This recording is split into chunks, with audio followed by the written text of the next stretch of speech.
And stepping into your power is what we're going to be talking about today. So we use the power of concentration and focus because we are powerful beings, and we let that power be used to move us forward, to accomplish success in new and bountiful ways. Listen to this. What a beautiful day it is. I wonder what's going to go wrong. How many times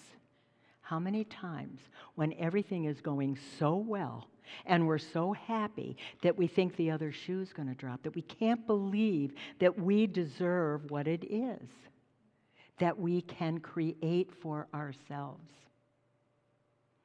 We've been studying the 12 powers now, those 12 powers that are within us now for 9 months. We've done the power of love, the power of wisdom, the power of will, of order, strength, understanding last month, which just seemed like yesterday. It was 7 days ago. The power of life. And so now it's the spoken word. We have control over our lives, the spoken word. And we're going to be talking about that. We're going to be talking about concentration today and focus, and then self-mastery and authority as the month goes on. So, I'm ready for my first slide, Kathleen. The power that rules the world is within. Written by Charles Fillmore, that statement, who is a co-founder of Unity. Think about it. Think about that for a minute. Think about the power you have that you can change your thinking in a nanosecond. A nanosecond. You can create your good just by correcting your thoughts. That's the power you have.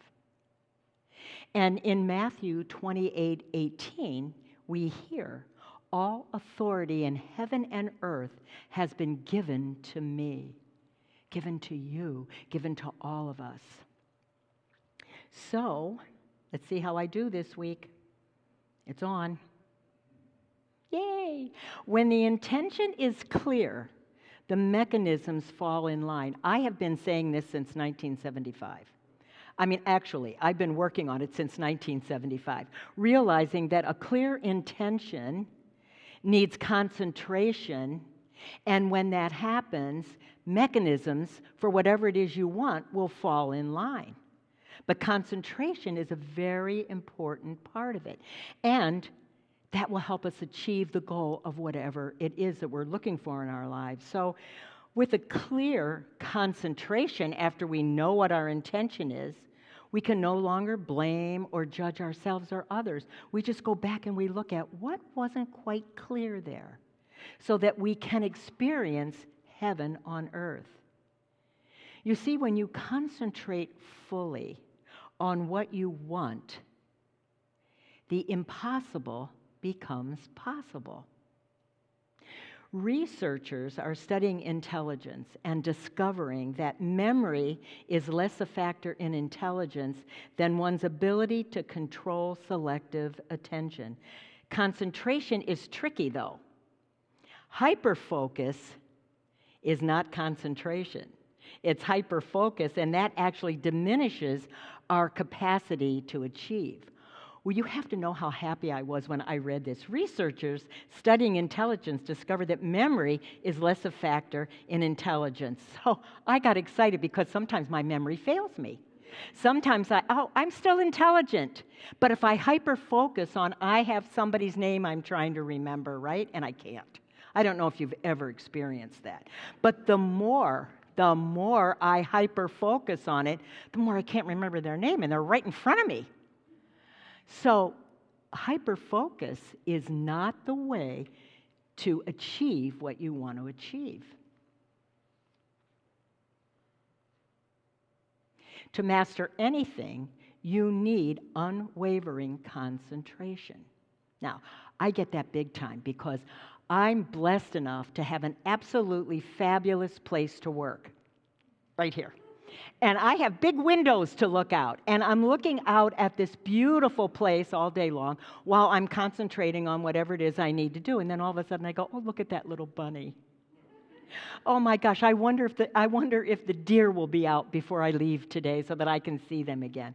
I've taken my concentration from whatever task it is that I've chosen to give myself a deadline for, and all of a sudden, I am not paying attention to what it is I wanted to do. Now, that's not bad. It's not bad to look out at bunnies and to look at this beautiful landscape that is in front of me that I'm blessed to have. However, if I want to make it to the deadline that I need to make, I need to concentrate.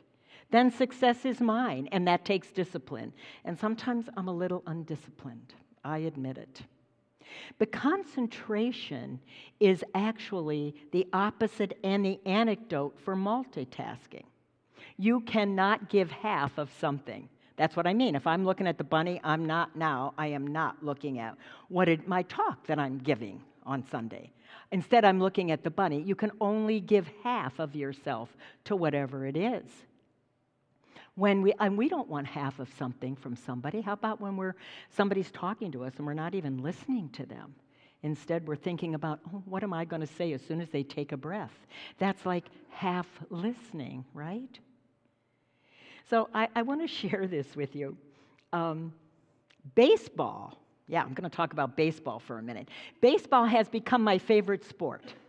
Now, that's because my husband, Gary, who happens to be visiting his granddaughter this weekend, his son is in the baseball industry. So Michael and I get to talk about the players a lot. We talk about the conversation that they have with each other.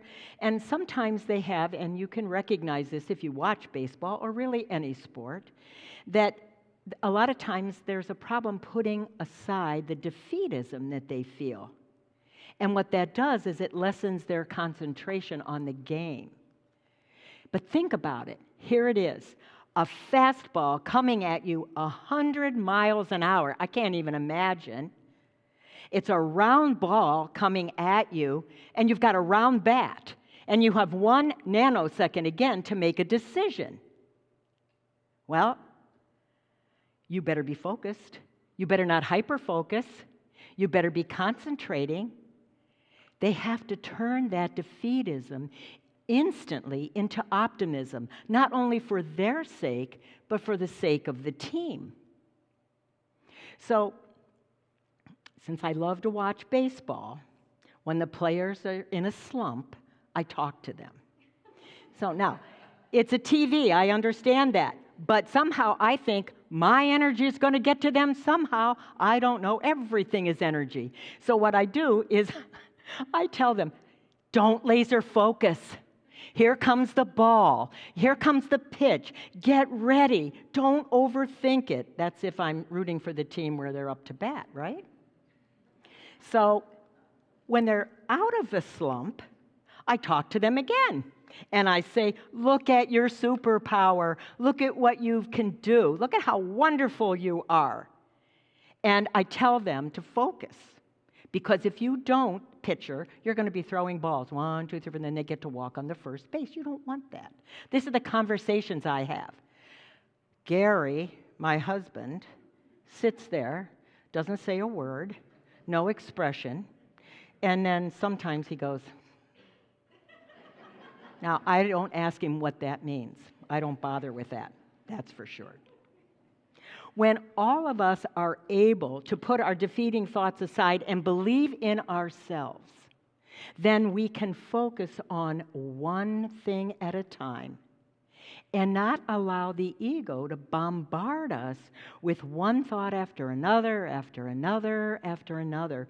When we feel defeated, it's time to love ourselves more, not less.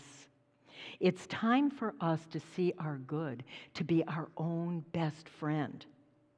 Whenever you have a feeling, please allow it. Don't pretend like you don't have it. You're human. You have feelings. Do not stuff them down. Do not make yourself wrong for the feeling that you have. But then move past it. Focus and concentrate on who you really are. Be vulnerable. It's okay. I call trust allowable vulnerability. We have to trust ourselves. We have to allow ourselves to be vulnerable, and we have to have a sense of humor. We are so hard on ourselves, and really, we need to laugh at some of the things that we do because sometimes they're unbelievable. That's for sure. We are kindness. We are affection. We are love itself. Yet we don't realize that. We are lovable. Now I'm going to ask you to say this with me. Let's see how you do. I am lovable. Go ahead.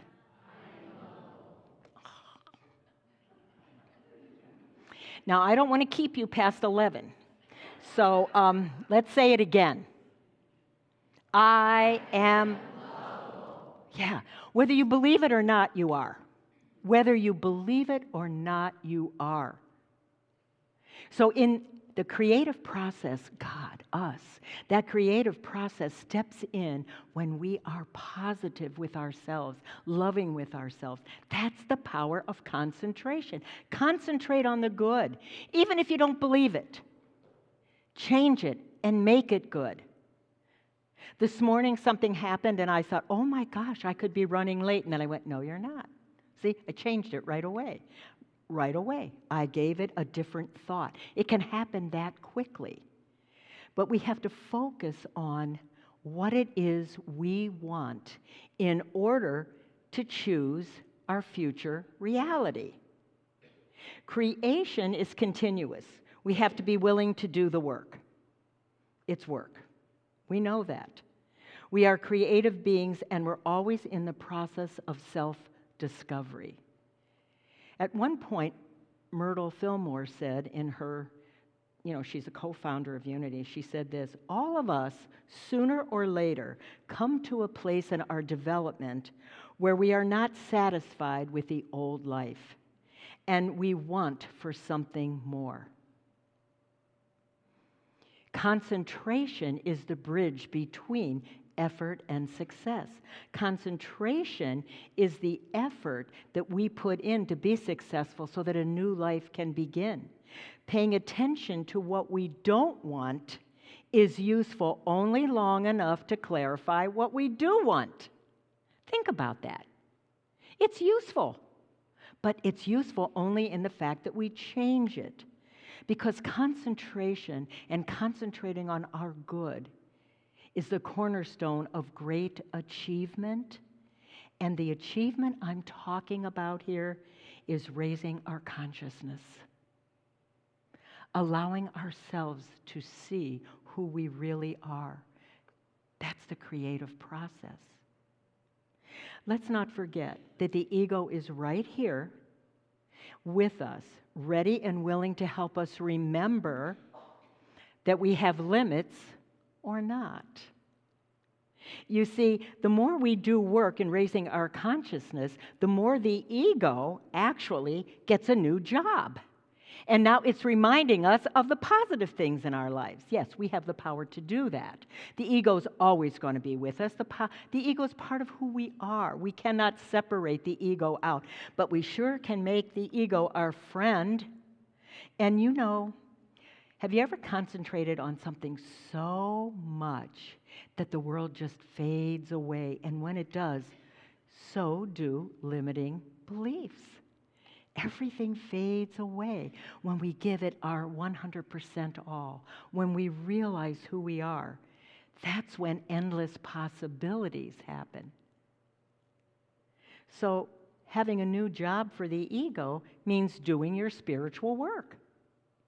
When something pops up, you handle it. Well, what does all that mean anyway? I'm saying a lot of stuff, okay?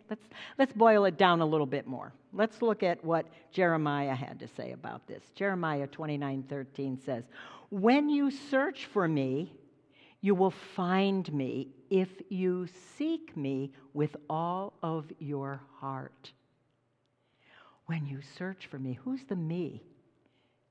The me is the object of your concentration. It's your spiritual self.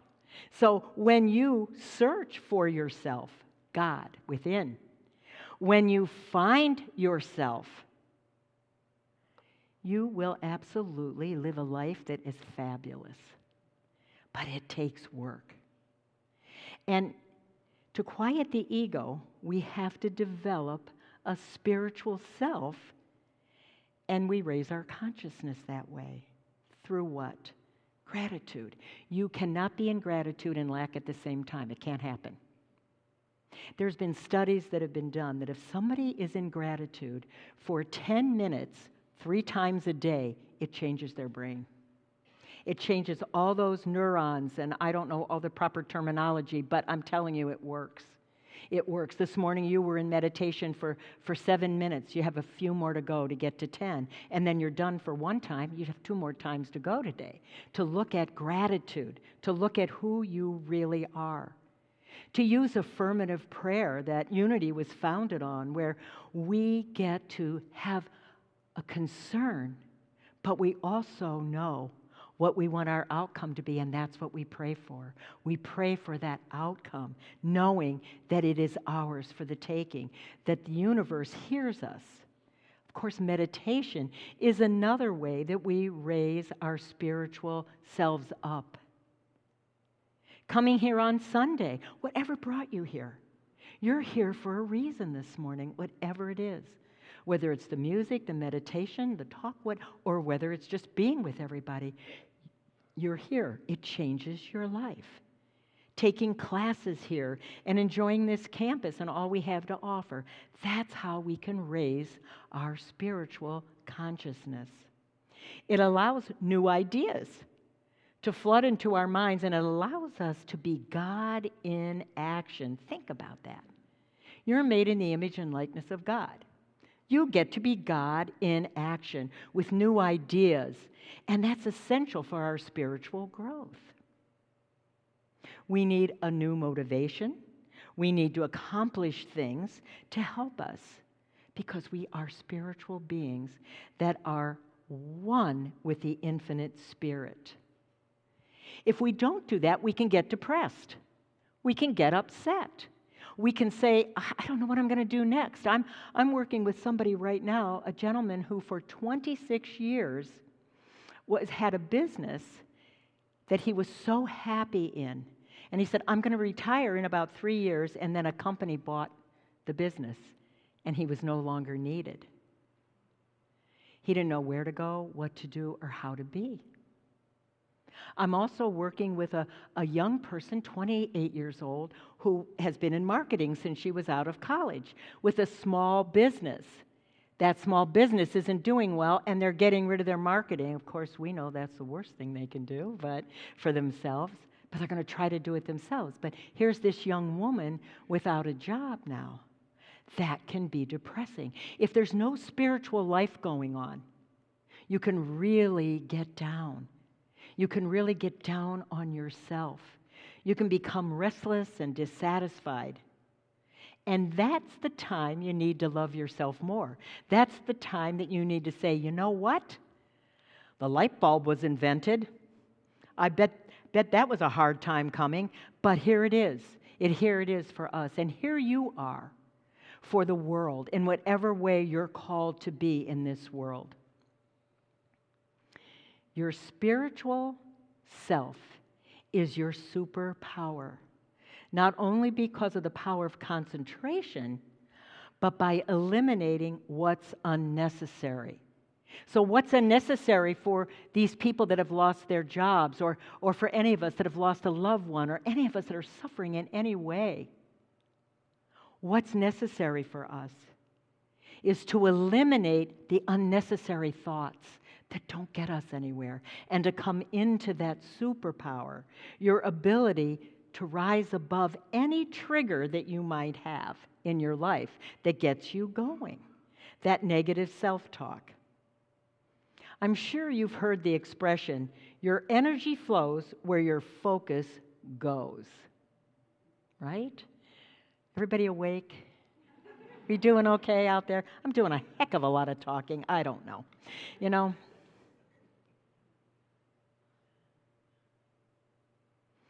we have to use our superpower. We have to be that energy for ourselves so that we can be that infinite spirit. We can be that energy for others, because then we can turn opportunities into things where they used to be considered obstacles. There is no obstacle, only the one we put in front of us. So we have to focus on just one thing at a time. So what is it? What is it that you want to focus on? Just take one thing this week. This is your homework. Find one thing that you want to focus on this week. And every time you hear it come up as a negative, turn it into a positive. Even if you don't believe it, turn it into a positive. Turn it into who you are, an infinite, loving, wonderful spirit. I think some of you received a handout of some of the talking points that I had this morning. If not, the ushers have one for you when you're finished, just as a reminder for you. And afterwards, I'll go into higher grounds, and we can talk about this on a deeper level in something we call heart to heart. But I want you, in closing, I want you to know that our third unity principle is very clearly stating that we are human beings and that human beings create their experience by the activity of their thinking. Everything in the manifest realm has its beginning in thought. So why not use your thoughts this week to allow that superpower of concentration and focus in your life? Big time. Allow it big time. Make it number one, so that all your experiences can bring you some peace and joy and love. Not only for yourself, but to love others at the same time.